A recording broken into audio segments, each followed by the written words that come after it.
सगळा खेळ संयमाचा आहे. भक्ती मार्गात संयम अत्यंत महत्वाचा आहे. जर कृपेची फुलावी असते तर आधी बीज पेरावं लागतं, त्यावर प्रेमानं खत पाणी घालावं लागतं, तर मग झाड मोठं होतं, फुलं येतात, पण त्यासाठी वाट पाहावी लागतात. थोडक्यात काय तर संयम महत्वाचा आहे. जिसके पास संयम नहीं उसके पास हम नहीं. सगळा खेळ संयमाचा आहे.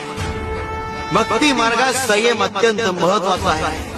जर कृपेची फुलावी असते तर आधी बीज पेरावं लागतं, त्यावर प्रेमानं खत पाणी घालावं लागतं, तर मग झाड मोठं होतं, फुलं येतात, पण त्यासाठी वाट पाहावी लागतात. थोडक्यात काय तर संयम